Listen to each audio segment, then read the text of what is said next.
Контроль маршруты Хәмәди форамыннан башланып китте. Бирдә 6 һәм 11 күп катлы йортларның түбәләре алыштырыла. Алар капиталь ремонт программасыннан тыш ремонтланучы 25 йорт исемлегендә. Шәһәр буенча унлап йортта эшләр башланган инде. Бүгенге көндә мәктәп урамы 29 йортта урнашкан Тулай торакның түбәсе дә яңара.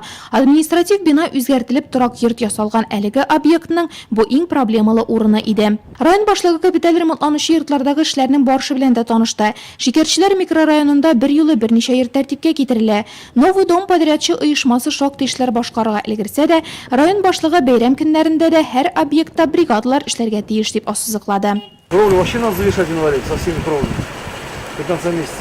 Бюджетный год короткий, понимаете, все обесценивается, же сами понимаете, все это нужно своевременно все делать. Максимально народ больше ставим и сразу, чтобы разобрать, максимально за короткий срок сразу закрыть железом, чтобы не залить людей, нет самого. Ну, снег, чтобы не попал, ничего так, потом же таять все будет.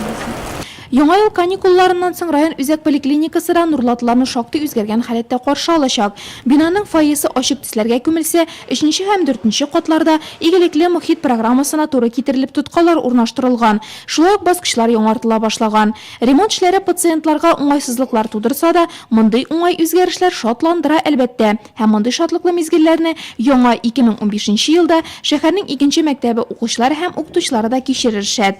Чөнки әлеге мәктәп Кылбай Мураса һәм Фома мәктәпләре белән бер рәттән капиталь ремонт программасына кертелде.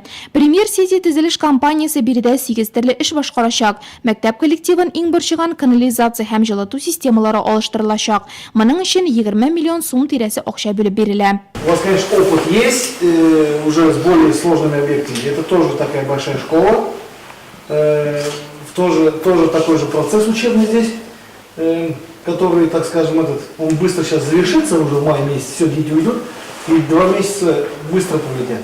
Вот надо определить конкретно, что можно сделать сейчас уже в учебном процессе, не мешая обязательно как бы параллельно, чтобы не почувствовали вот этот дискомфорт ученики. Вообще весь коллектив. Район һәм шәһәр башлыгының Шимбә маршрутына Каравыл тауында төзелеп ятучы күп функцияле үзәк һәм Төньяк Көнчыгыш микрорайонында сафка басачак балалар бакчасы да кертелгән иде.